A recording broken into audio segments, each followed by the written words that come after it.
That's just a situation we're in right now, where you just have these far left radicals that want to destroy every element of this country, Sarah. And guess who's the number one person standing in their way? President Donald J. Trump. Are you waking up and are American Jews waking up and Black Americans waking up and Hispanic Americans and Asian Americans and just plain Americans, right? Categories.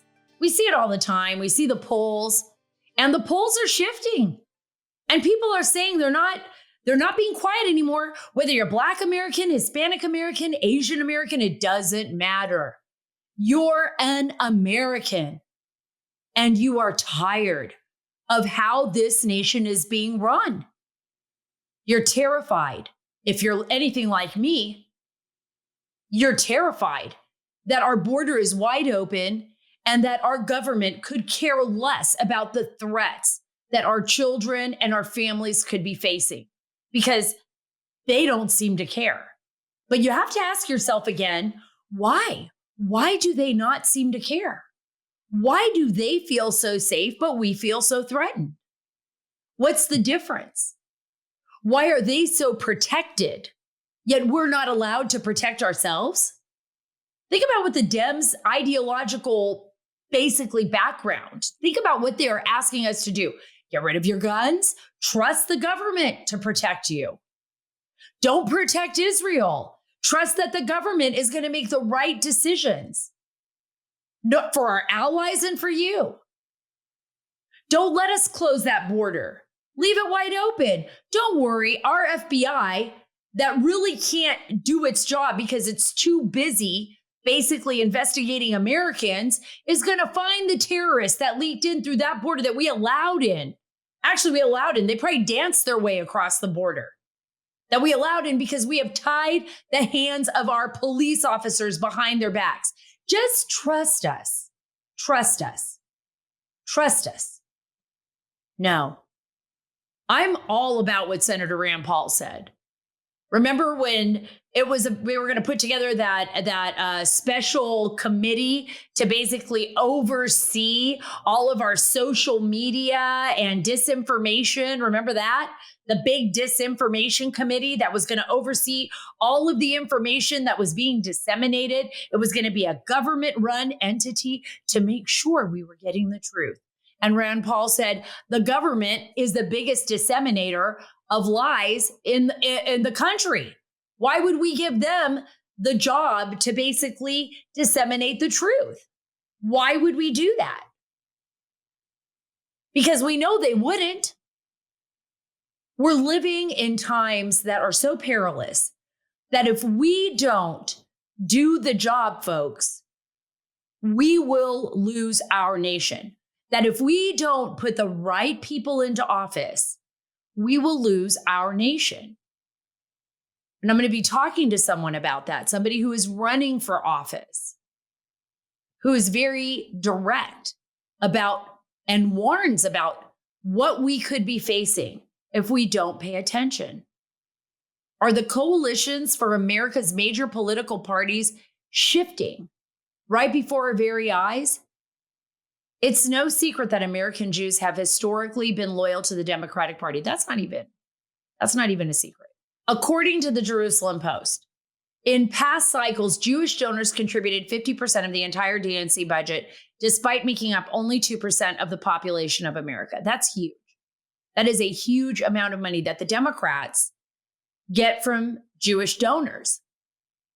But beyond Israel, because there's a lot of Jewish people that'll be like, well, that's Israel. I'm going to put my America First hat on, and I don't really want to, send money or, okay, that's fine. They've seen the rise in anti-Semitism in the United States beyond Israel. The rise of anti-Semitism in the U.S. is so obvious, so distinctive, so open in our universities that and across the board. What we saw in New York City with thousands of people in the streets, this wasn't just about Israel, folks. This was about anti-Semitism. This was about Jewish hate. And more than that, It was about hate towards the Western world, if you're going to just get down to the nuts and bolts of it. We have useful idiots, yes, all across the board in our universities that are willing to support these extremist regimes that, by the way, are backed like countries like Iran, who funnels money into these groups, and anti-American adversaries out there that are also utilizing these type of organizations, these extreme Marxist radical and Islamist organizations to divide us. And we have the useful idiots that run around, oh my gosh, America, we hate ourselves. I hate myself that I'm white. I'm the problem in the world. Spank me. It's ridiculous. I can't believe some of the kids that I talk to. I'm like, what happened to you over the last 4 years of your university? What happened to you? Did you all, I'm telling you, they went through some kind of programming. And it wasn't just in the universities. I believe it starts as early as kindergarten. They went through a full series of programming to hate themselves and hate America. And they have become the useful idiots. I saw it with my own eyes. I saw it with my own eyes. I even saw young students, even young girls that would tell me whether they were, whether they were Jewish or whether they were Christian. Oh, Israel lied to us. Nobody was raped. Babies weren't killed. I'm like, there is videotaped evidence. Hamas videotaped it themselves. And you still don't believe it. You have been completely programmed to the group think Marxist way. Those are the useful idiots. The others are the ones that are the true adversaries that are utilizing them as part of this shift that we've seen in our country. Especially, I would say, we saw it really starting to take root in our government under, maybe a little bit under the Clintons, but certainly under Obama. And then from then on, it was like gangbusters, right? Gangbusters. As soon as Trump came into office, it was like, we don't want Trump there. Why? Because, Trump is going to expose the dirty, rotten undercore of our American government. I mean, they did so good at faking it for so long. That's why they didn't want him there, exposing what is really happening. But now we've seen that shift. We've seen that shift because I think everybody woke up. It was kind of like, wait a minute. This is not just about Israel. This is about, like I said earlier, it's about Jewish hate. It's about hate of the Western world. But Americans are waking up. If you're Hispanic like me, if you're Black, if you're Asian, whatever your background, your ethnicity is, this is about having representatives that truly care about the American people and our way of life. This is the reason why good Americans, that's people from all over the world that came here to give their families a better way of life, to give their children an opportunity, to give their future generations a place to build roots that would be strong and formidable. This is the reason why we are waking up and saying, whoa, no more. We're not going to do this anymore. Biden's total fail with Israel was a complete fail for the United States. But one thing is certain. His support for the 2 or 3 radicals in Dearborn, Michigan, made a lot of people wake up. And not just the Jewish community, and not just Jewish Americans. I think everyone. This is why outspoken Jewish Americans like Bill Maher and Michael Rappaport have been very critical of the president's failure on Israel. I'm going to play a clip from Michael Rappaport right now. And if you got kids, you might want to cover their ears. He uses a little bit of vulgarity here, but it really gets to the essence of how Americans are feeling. This is not just Jewish Americans, although I think the intensity here, because of what we've seen since particularly the failure of the Biden administration with Israel, is obvious across the board. But I want you to listen to the intensity and tell me if this isn't how you feel when you think of Biden.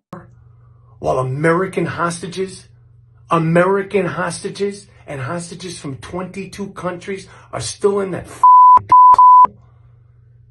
You're not sending weapons now, you dumb Let me tell you something. I never, ever, ever thought I would say this. Okay, but I could promise you this right now. Smoking Joe Biden, cadaver Joe Biden, me, Michael Rappaport, I'm not voting for you. You're not getting my vote. And plenty of us also ain't voting for you, you. Wow. I feel that way. I feel that way every time I wake up and I see Biden's face on TV. He drives me insane. It's crazy. It's crazy that anybody would look at the way he's run this nation and say, wow, that's really smart of him. Yeah, it's great. Leave the border wide open. Oh, wow, I love what he's done with inflation. Other wealthy American Jews and Americans across the board, like Bill Ackman, are supporting candidates like Dean Phillips and against Joe Biden. And by the way, other Democrats out there are saying, and you're going to hear this from Bryan Leib soon, who's met some of them in his own district in the area where he's running for office, are saying, look, I may not change my party, but I'm not voting for Biden, but I will vote for President Trump. They're just going to vote across the party line. They're just going to say, bye-bye. I'm not voting for you. I hate you. But this is the thing. And I want to stress this before I get to my guests, before I get to Goldco, before I get to all of my great sponsors. I want you to think about this. The United States cannot survive without you. Without you making the decision to get out there and vote. I know a lot of you out there feel disheartened. You're worried. You don't think that things will be different. They will. They will be different as long as you believe and you take the opportunity to do what is right. We are in charge, people. We are in charge as long as we pay attention. Today, my guest is Bryan Leib, and he is hoping to channel all this amazing energy. Listen to this, to unseat former DNC chairwoman Debbie Wasserman Schultz and win back Florida for pro-Israel Republicans. Yes.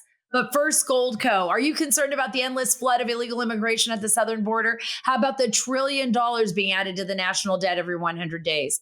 It's no wonder thousands of hardworking, patriotic Americans, including myself, are learning how to protect and diversify their retirement savings with precious metals. That's why I've partnered with the top-rated company, Goldco. I want you to listen to their current offer. Get a free 2024 wealth protection kit and learn how to possibly get, listen to this, $10,000 in bonus silver as a listener of this show while supplies last. I tell you all the time, in times like this, diversification is the most important. You need to diversify. They've helped people like you and me place over $3.5 billion in gold and silver. Protect your family's financial future and freedom. Get started today at SaraLikesGold.com or call 855-823-GOLD. Get your free gold kit from Goldco and learn how to get $10,000 in bonus silver. Sara Likes Gold. Gold.com. That's SaraLikesGold.com, 855-823-4653. That's SARA likesgold.com or call 855-823-GOLD. I'm very happy to have Bryan Leib on the Sarah Carter Show today. You are a small business owner and understand the economics, what it takes to run an American business. You're a frequent TV commentator. You're a friend. And I think more importantly, right now, you are a Republican candidate for Florida's 25th congressional district, and you are going after Debbie Wasserman Schultz. Thank you so much for doing that. Well, Sarah, thank you so much for having me on the show. And I'm a 38-year-old guy who loves this country. I'm in this fight now, not just to defeat Debbie, but to take our country back from these radical ideologies that we see spreading like wildfire everywhere. So it's an honor for me to be able to run for this seat and to fight for the future of our country. Absolutely, Bryan. I mean, we have watched our nation shift so dramatically, especially over the last 4 years. Even more importantly, I think since President Trump was elected in 2016 with the vitriol that we saw coming from the left. Debbie Wasserman Schultz being one of those. What do you think, in your opinion, is going on here? What is the political fervor, the hate that we've seen towards President Trump since 2016? It's like, Trump derangement syndrome continues, all the way till now. Well, I think it's Trump derangement syndrome. It's also just, a push, right, Sarah, for these Marxist and radical ideologies that they really want to see, permeating all throughout our society right now. And whether it's Joe Biden or Debbie Wasserman Schultz or Chuck Schumer, a lot of these individuals, in my opinion, are at a point in their careers now where they're putting a love of party politics ahead of a love of country. And that's something that we really need to get back to. We need more non-career politicians serving in office that have a love of country, that are not afraid to try and work across the aisle when possible to do what's best for the American people. Right. But that's just a situation we're in right now, where you just have these far left radicals that want to destroy every element of this country, Sarah. And guess who's the number one person standing in their way? President Donald J. Trump. Absolutely. And, you brought up something so important, and it is about the radicals and the radicalization, this Marxist ideology that I believe we saw, starting to really take root in our nation up at the executive level under President Obama.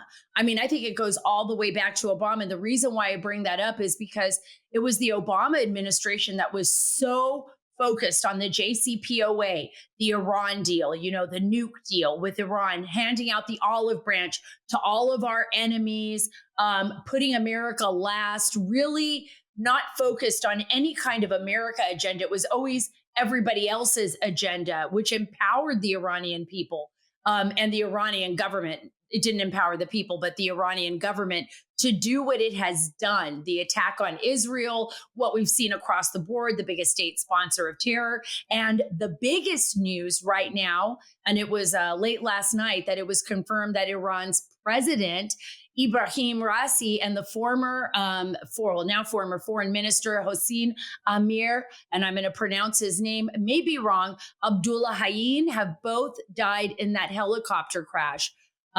There's a lot of different theories as to what has happened, but this is a very big deal right now. I know Israel came out and said right away it wasn't us, but that's still a theory out there that Israel may have been behind it. Yeah. So for the first part of your question, Sarah, you're exactly correct. When you look at the Biden presidency and everyone in his administration, it's just a continuation of 8 years of President Obama in both personnel and in policy. You see that across every federal agency, whether it's the State Department, Homeland Security. It's all the same people that were there when Obama was the president.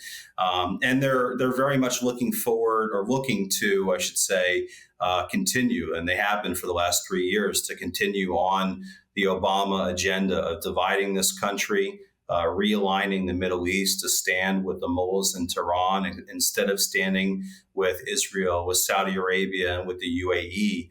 I personally am not really shocked in the least that you see the Biden administration being very hostile towards the state of Israel. This is what Obama did for 8 years, so I'm not shocked. What I will tell you I'm shocked about, and I did not have on my bingo card, was the fact that the Iranian president and their foreign minister would die in a helicopter crash yesterday. I know. It's still kind of in Stunning. shock in a lot of ways. What I will say, and listen, I'm a man of Jewish faith, and in the Jewish faith, we celebrate life. But I do want to take this opportunity to say that the world is a safer place with these monsters dead. It's unfortunate that it happened the way it happened, but Abraham Raib. Yeah, they called him the butcher of course, Tehran. Sarah, he butchered thousands of his own people, and I think that we can both agree. Anyone with any kind of common sense and rational thought can acknowledge the fact that the Iranians were very much supporting and or behind Hamas's attack on October 7th.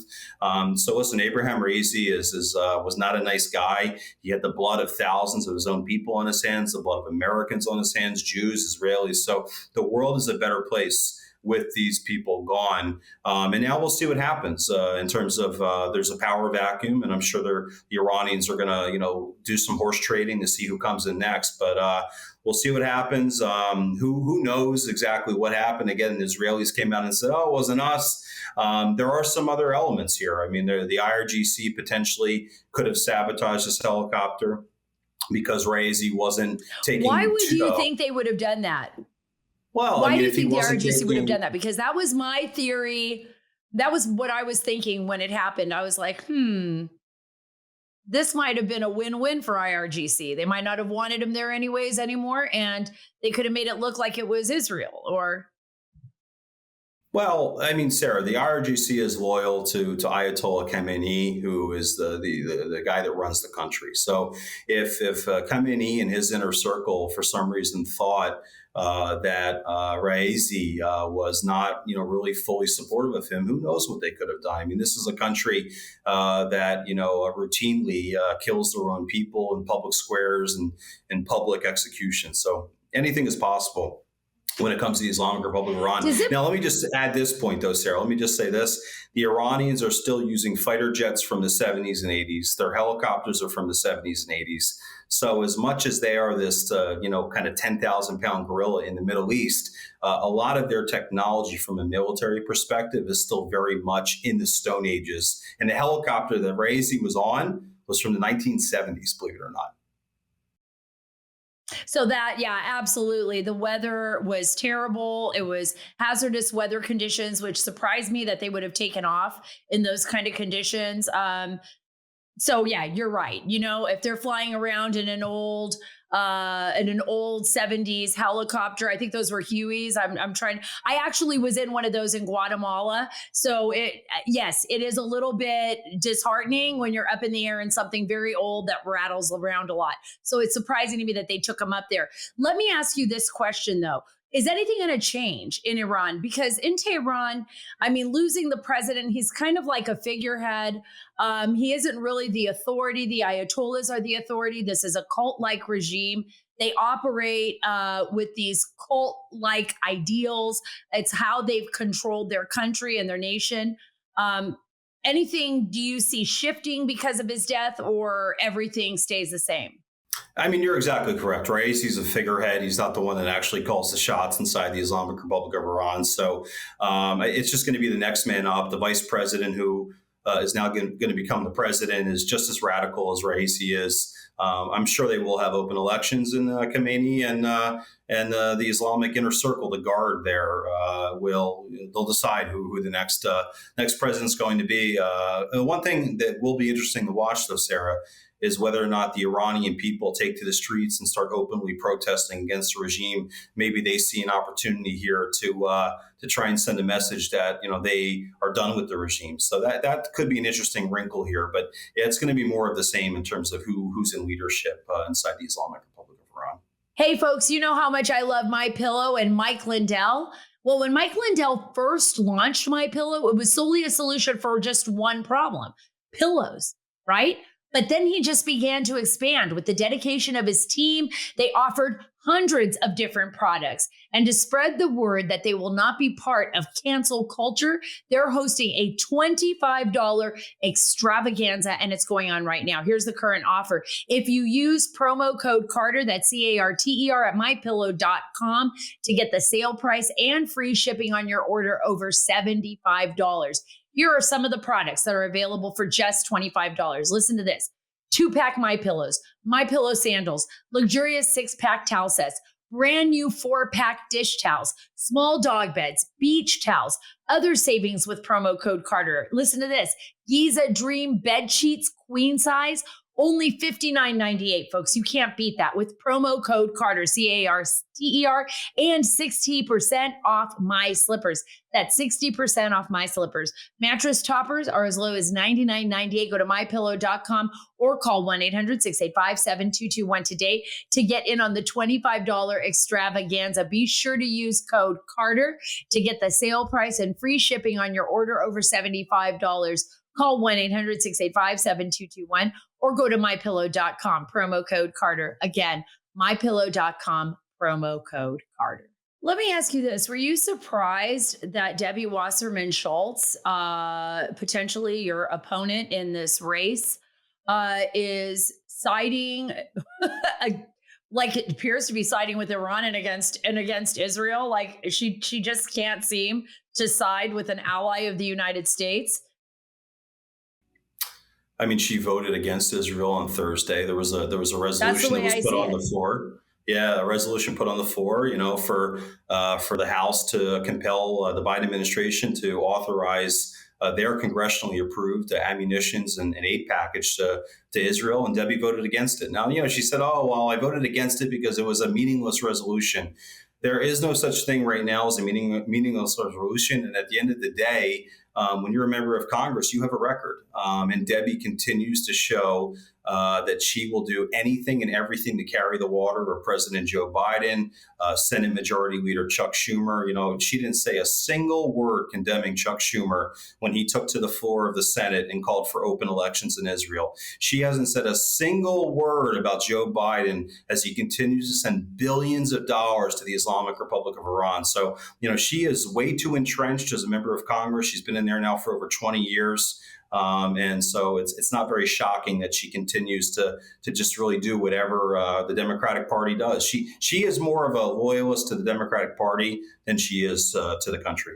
Why do you think? Why do you think that is? Why do you think we have seen the law, especially our lawmakers, the Democrats, even Jewish Democrats, seem so difficult, so restrained when it comes to supporting Israel openly? Is it the policy that they just don't see Israel the same way as a true ally of the United States? Is it idealism? What's going on here?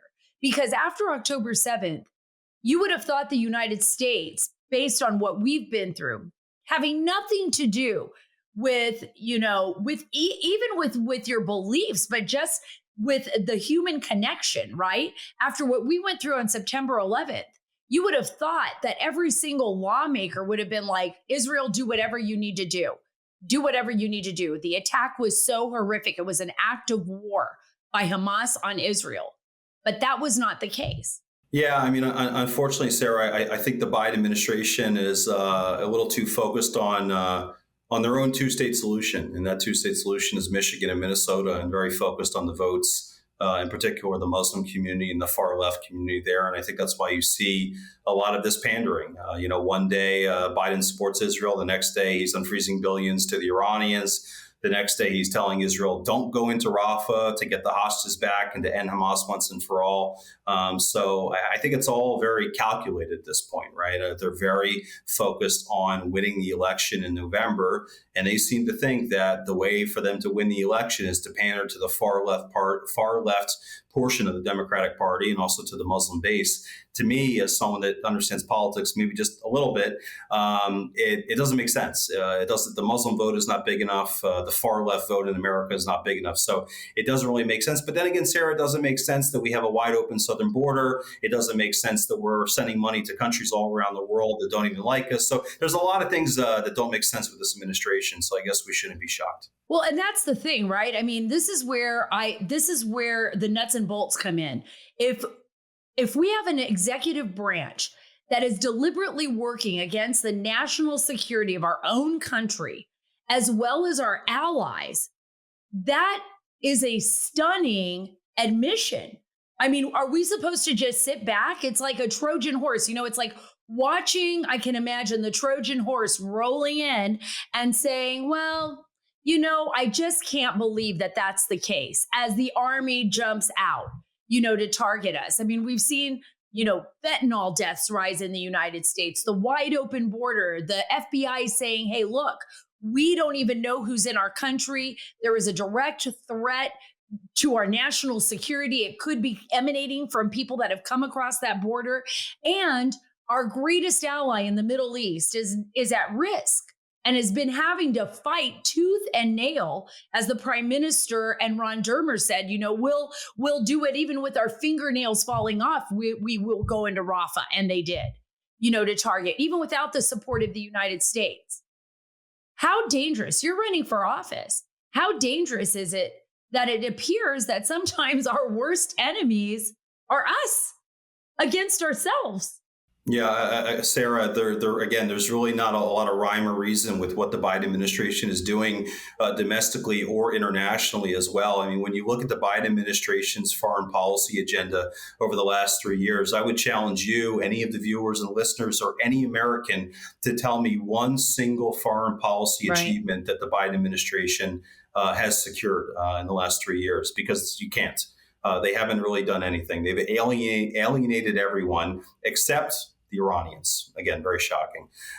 So it's deeply, deeply troubling that the Biden administration and all of their allies, the House Democrats and Senate Democrats, continue to just carry their water. There are some Democrats out there that do kind of push back against this, but they're in the minority right now. And when you look at Debbie Wasserman Schultz, I mean, the fact that she's voting against Israel, the fact that she's still advocating, by the way, Sarah, for a two-state solution as of a week ago. She still has her flag in the sand supporting a two-state solution, even though 95% of Israelis don't support it. For some reason, Debbie still supports it.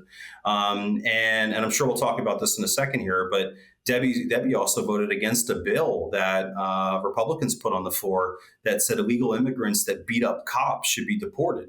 I mean, this is common sense stuff. A, first of all, if you're illegally in this country, you should be deported. B, if you're illegally in this country and you're beating up our police officers, you definitely should be deported. But Debbie doesn't think that's a good idea. So I guess Debbie thinks police officers should get the crap kicked out of them every day by illegal immigrants. So it's very troubling times we're in right now, Sarah. We have career politicians, career bureaucrats running this country. Well, and she wasn't the only Democrat to vote against that bill, which is so astonishing to me, because you can't go to someone else's country. You're asking for safety and security to come to a nation, to be a part of that nation. So the minute you attack law enforcement in that country, it should be a no-brainer. Okay, you're going home. You're not staying here. We don't have time for you, and we don't want to pay for you to be incarcerated here. Let's just get you out and send you back. This is what I'm talking about, Bryan. This is what the American people just don't get. And I was going to ask you that question because I was speaking to a sheriff just yesterday, actually at an event my daughter was having. His daughter was there too. And we were sitting down talking, and he said to me, what we don't understand is how we're to blame when we speak up against what our lawmakers are doing. All of a sudden, we become the conspiracy theorists if we say anything like, wow, this is really weird. Like, why would you vote against a bill like that? Oh, well, you must be a conspiracy theorist if you go in that direction. Or you must be questioning the United States government's actions, and you should never do that. It's starting to sound like our government is more like a communist government than it is like an American government where the American people can feel free to question these asinine decisions that are being made by these lawmakers. You know, the silver lining, I think, with all these things over the last couple of years with the Biden administration, Sarah, is that, you know, the masks have really come off a lot of these people in this country, and the vast majority of the American people do not support this craziness. The vast majority of American people want to close our southern border. The vast majority of American people support our law enforcement. The vast majority of American people do think that if you are here as a guest of this country and you are chanting "Death to America," burning the American flag, and threatening other Americans, that you should be deported. These shouldn't be controversial things. This is what the vast majority of America thinks. But unfortunately, we're in a place in this country, and unfortunately, the media sometimes gets in the way of this, where they amplify the loudest voices on the left, the loudest voices on the right, and they don't amplify the middle of America, which is probably 85%. 85% of America is center right, center, or center left. And I think we all agree on some of the points I just mentioned about let's close the southern border. Let's invest more in our law enforcement instead of defunding them. Let's do something to actually stop the fentanyl that's coming into this country that's killing our boys and girls. It's just, you know, there's so many common sense things. And I think we have to get back to a place in this country right now where we have leaders that are advocating for common sense. And just final point I'll make on this, Sarah, we can't expect, let's just be honest, we can't expect for career politicians and career bureaucrats who have been serving for 10, 20, 30, 40 years to actually care about any of these issues anymore. We need a new class Right. of servants in Congress, like myself, that actually care about the future of this country, want to meet people in the middle and get things done. But we've got to get back to common sense. We're completely out of control in a lot of ways in this country right now, and we've got to come back to our senses, Sarah. Well, I absolutely agree with you on that. And we had Fred Fleitz on the show just recently, and we talked about how Love America Fred. First Love that guy. agenda. Yeah, he's a great guy. He is very smart. He's very analytical. He can look at things and present them so that the argument is there. There's just no way around it. And Fred was like, look, an America First agenda is about protecting our nation's national security. If that means we have to go out and defend our allies and really analyze what is happening in the world, that's what we need to do. And we need to protect ourselves. Protecting Israel is protecting the United States, especially protecting our borders is protecting the United States. Stopping China from producing fentanyl is protecting the United States. And I know everyone is going to ask me about that bill and I wanted to get the full name of the bill. It's the Detain and Deport Illegal Aliens Who Assault Cops Act. It's so simple. You just talked about common sense.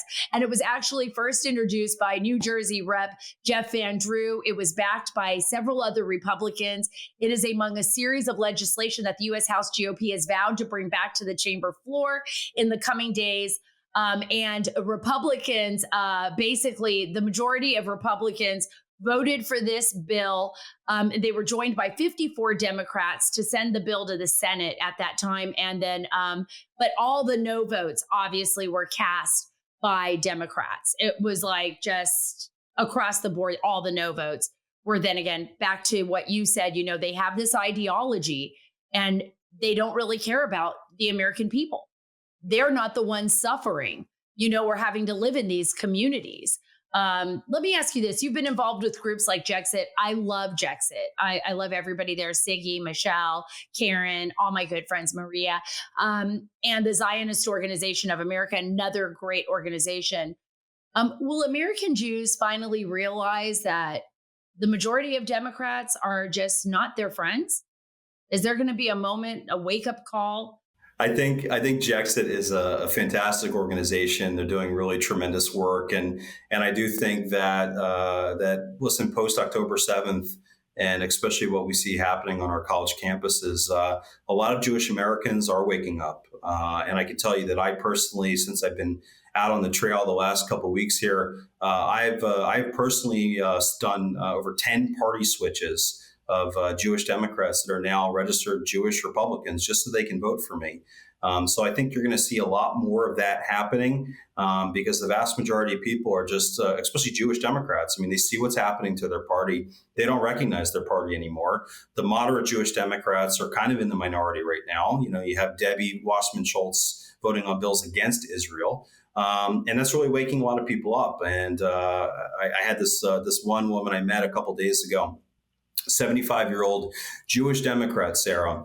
And I asked for her vote, and she said, I'll vote for you, but Bryan, I'm not switching my party registration. I'll vote for you in the general. And I said, well, thank you very much. I said, what about President Trump? Are you going to vote for President Trump? She says to me, well, first of all, she pauses and she looks at me and she says, Bryan, just so you know, I hate President Trump. I said, okay, understood. What she said next shocked me. She said, but I don't have any other choice. And in November, I'm going to vote for President Trump.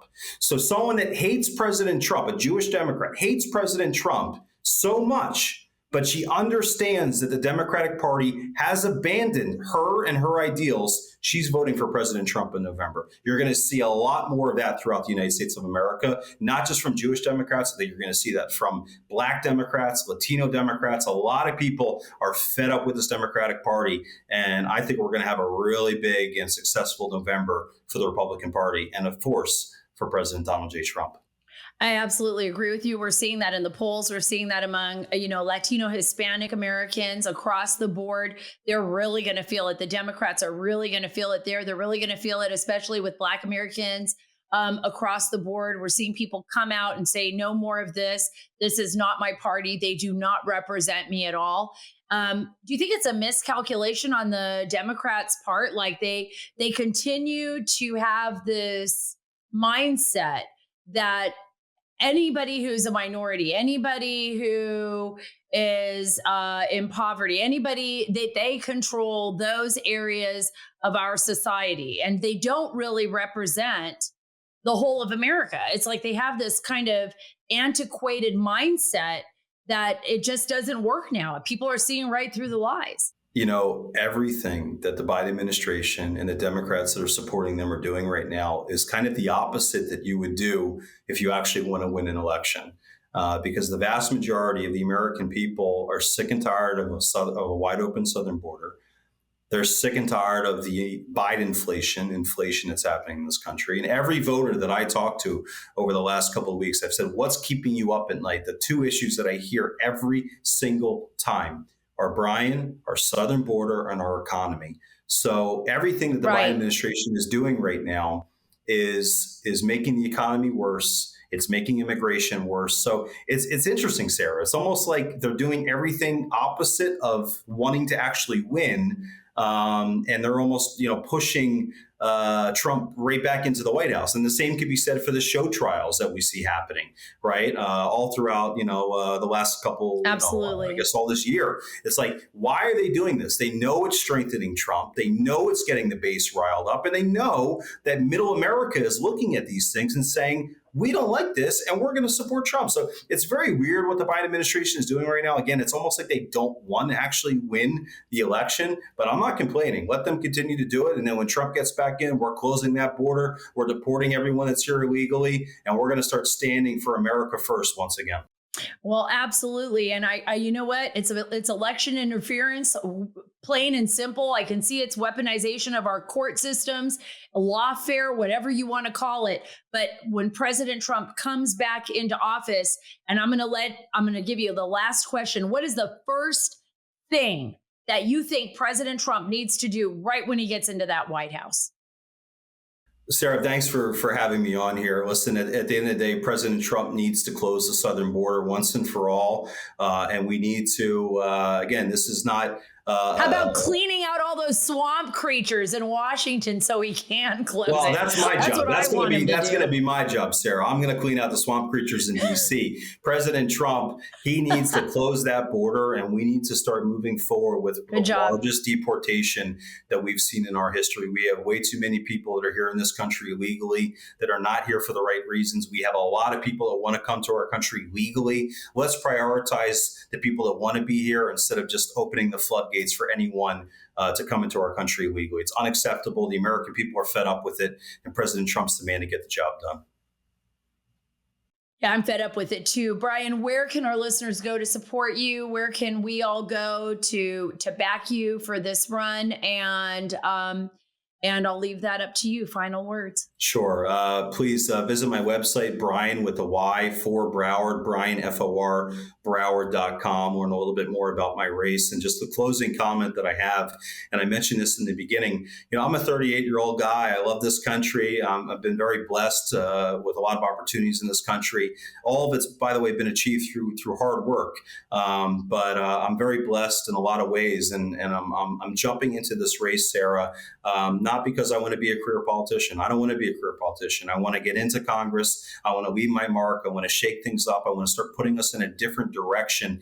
And it's my future, by the way. It's not the future of 65 and 75-year-olds that are serving in Congress. Thank you for your service. I appreciate what you've done. It's my time. It's my generation's time. And we're going to fight for the future of our country like you've never seen anyone fight before, because everything is on the line right now. And we don't have any other choice. We have to fight like hell for the future of our country before we lose it once and for all. Thank you, Bryan, for coming on the Sarah Carter Show. It's always great to have you on the show. Please make sure you're subscribed to the Sarah Carter Show on your favorite podcast app, folks. It really helps us keep all these fantastic guests coming, and it gives us a boost in our algorithm. That's very, very important. If you know how things run, you're going to want to download this show. If you want to still hear all of these great Americans and get the inside scoop, and I'm talking the behind the scenes scoop into what is going on in our country in both politics and everything else, even UFOs. If you're watching on Rumble or YouTube, give us a follow and a like as well. Thank you so much for being a part of my show, a part of my family. Follow me on Truth at Sarah Carter Official, on X at Sarah Carter DC, and on Instagram at S Carter DC. God bless you. God bless our great nation. God bless the great state of Texas. And God bless every single one of you that you go to the voting booth this November and you make the right decision for our nation and our nation's future.